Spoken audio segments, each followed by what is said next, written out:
최근 석 달 사이에 한 택배 물류 작업장에서 노동자 2명이 목숨을 잃는 그런 안타까운 일이 있었습니다. 대전지방고용노동청은 이 문제 물류센터에 대해서 전면 작업 중지 명령을 내렸다고 합니다만 이렇게 택배 물류 작업장에서 일어나는 반복적인 어떤 사망 사고 근본적으로 좀 해결을 해야 될 것 같은데 지금 택배업계 종사자들도 목소리를 지금 밖에서 내고 있다고 합니다. 겨울이 다가오기 때문에 지금 춥고 그럴 텐데 이렇게 거리로 나설 수밖에 없는 이유에 대해서 들어보겠습니다. 전국택배연대 노동조합 김진일 정책국장 연결합니다. 안녕하세요, 국장님. 예, 안녕하세요. 네, 이번에 또 그 물류회사에서 물류 작업장에서 택배 노동자 두 분이 돌아가시는 그런 안타까운 일들이 일어났는데 어떻습니까? 굉장히 지금 택배 이 물류 현장에서 일하는 노동자분들 굉장히 열악한 환경에서 근무하고 계시죠? 예, 저희 택배 허브 물류센터도 그렇고, 네. 우리 택배 노동자들도 그렇고 시설이 굉장히 열악해서 네. 너무 어려운 상황이 놓여 있습니다, 지금. 네, 이렇게 지금 두 분의 안타까운 목숨을 잃게 한 이 물류 작업장 근본적으로 어떤 부분에서 문제가 있었던 거죠? 예, 당장 이번 사고만 봐도 택배 물품을 싣고 있던 합성업체 노동자가 자신을 향해 다가오는 트레일러를 피하지 못했고, 네. 결국 트레일러 사이에 끼게 되어 병원에서 치료를 받던 중 숨지게 된 건데요. 네. 사고가 발생한 허브물류센터는 밤부터 다음날 새벽까지 야간에 작업이 이루어지고 대형 차량이 주로 다니다 보니 사고가 나지 않게 안내를 해줘야 하는 안전요원도 충분히 배치돼야 되는데 그렇지 않다 보니 이런 안타까운 사고가 일어난 겁니다. 네. 굉장히 열악하고 CJ 대한통운이 안전에 얼마나 신경을 안 쓰는지를 여실히 보여주고 있는 안타까운 사례라고 생각합니다. 네, 그리고 이 허브 지금 터미널이 되고 있는 택배 물류센터 굉장히 열악하고 하지만 거기에서 수많은 물류들이 지금 유통이 되고 거기서 새롭게 좀 포장되고 또 옮겨지고 그렇게 각 지역으로 그렇기 때문에 굉장히 또 이 노동자분들은 바쁘고 정신없이 거기서 일을 하시지 않겠습니까? 그런데 안전은 지금 담보돼 있지 못한다는 말씀 아니겠어요? 네, 맞습니다. 예. 그리고 더불어서 국장님 또 이런 물류센터에서 안전도 그렇지만 이 택배 기사분들 택배를 직접 현장에서 배달하시는 분들의 노동 환경도 굉장히 열악하죠. 어떻습니까? 예, 대표적인 것이 이제 저희가 쭉 제기했던 공장 노동 분류 작업인데요. 네. 이제 아침 7시에 출근했는데 이제 오후 1-2시 정도 빠르면 오후 1-2시 정도 돼야지 배송을 출발할 수 있는 그러면 나머지 시간 동안 분류 작업을 시행하는데 그 작업에 대한 대가는 전혀 지급되지 않고 있습니다. 그리고 네. 이 분류 작업이 이렇게 오래 걸리다 보니까 그만큼 배송 시간도 배송에 쫓기게 되고 그리고 그러다 보니까 이제 속도의 경쟁에 내몰려서 굉장히 좀 교통사고가 나든지 네. 이럴 상황에 놓이게 되는 거죠. 그렇죠. 실은 이 물류를 굉장히 또 이렇게 분류하는 작업들도 많은 시간을 소요하는데 그 소요에 대해서는 지금 임금이나 어떤 부분들에 대한 보상도 없는 게 이 택배 노동자들의 현실이라는 말씀이시고요.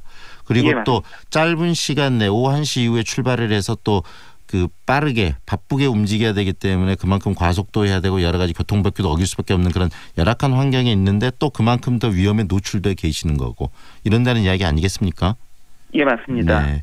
이런 부분들을 좀 근본적으로 실은 좀 바꿔야 될 것 같아요. 기본적으로 이 노동이라는 것은 어떤 삶의 질을 위해서 노동을 하고 있는 건데 노동의 질이 이렇게 떨어지는 것은 삶의 질도 좀 하락할 수밖에 없는 상황이지 않습니까? 근본적으로 예. 바꾸려면 지금 어떤 식으로 바꿔야 된다고 생각하세요, 국장님?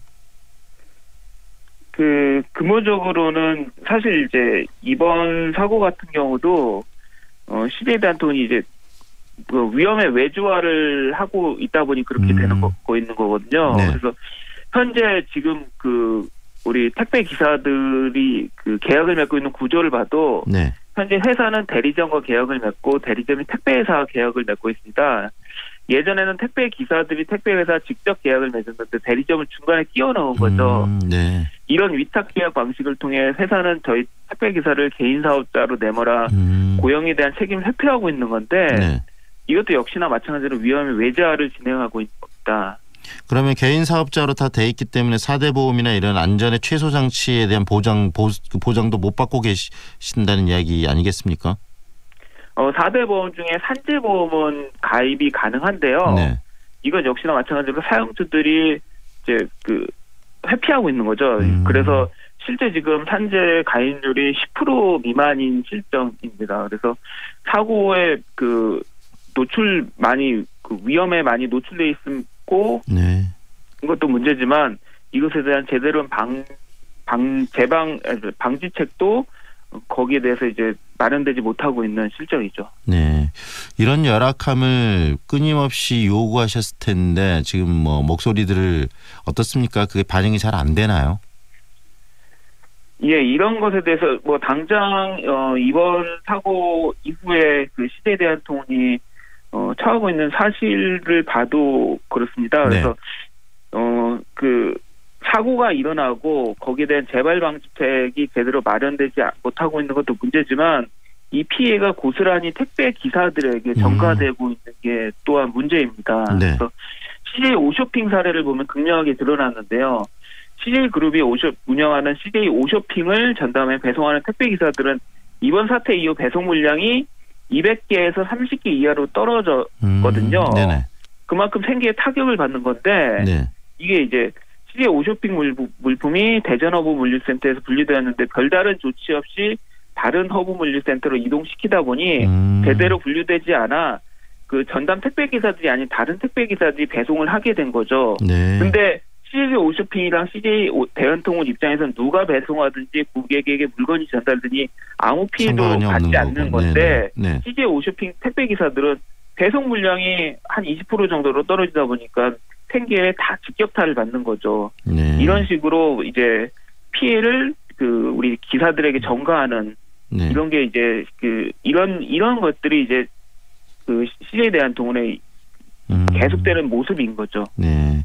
자, 그래서 이 부분을 좀 바꿔보자. 누가 봐도 이 부분에 대한 개선은 필요할 것 같은데요. 지금 이 택배 노조 분들이 요구하는 사항, 전반적으로 이런 부분을 좀 개선해 달라라고 주장하시는 부분 좀 정리를 해 주시겠습니까? 예, 그래서 이번 사고가 일어난 이후에 노동부가 8일부터 3주간에 걸쳐 특별 근로감독을 진행 중인데요. 여기서 문제점을 찾는 것도 중요하다고 생각합니다. 하지만 근본적으로는 CJ 대한통운이 다단계 하청으로 거의 모든 업무를 외주화시켜 책임과 위험을 떠넘기는 구조를 개선하지 않는다면 사고는 계속 이어질 거라고 보고요. 그래서 저희는 정부가 책임지고 해결해야 한다고 봅니다. 택배업이 전 국민적 관심이 집중된 준기간 산업인 만큼 노동 문제를 다루는 노동부와 주무부처인 국토부가 함께 협의해서 허브물류센터 하도급 금지, 필수적 산업요건 마련 등 근본 대책을 마련해야 한다고 생각합니다. 네, 끊임없이 정부와도 이런 이야기를 좀 하셨을 것 같은데 정부가 좀 구체적인 입장과 대안을 내놓고 있지는 못한가요, 아직까지? 아마 이번 기획감독이랑 특별근로감독이 지금 현재 진행 중이고요. 진행하면서 실태를 살펴보면은 저희들이 제기했던 열악한 환경에 대해서 여실히 드러날 것이기 때문에 그 과정에서 대책을 마련할 거라고 보고요. 저희도 계속해서 제기하려고 계획 중입니다. 오늘 21일 날 이 파업도 지금 예고를 하셨는데 파업을 하시게 되는 이유, 그다음에 파업 관련한 계획도 잠깐 이야기를 해주시죠. 예, 사고가 일어난 허브물류센터에 노동조합이 있었다면 누전 위험이 있던 현장에서 작업을 하다 감전사하는 안타까운 죽음도 없었을 거고 최소한 3달 만에 또다시 같은 현장에서 사망하는 일도 없었을 거라고 생각합니다. 작업 현장에서 일어날 수 있는 위험 요소가 미리 제보되고 점검되어 사고를 미연에 방지할 수 있었기 때문인 거죠.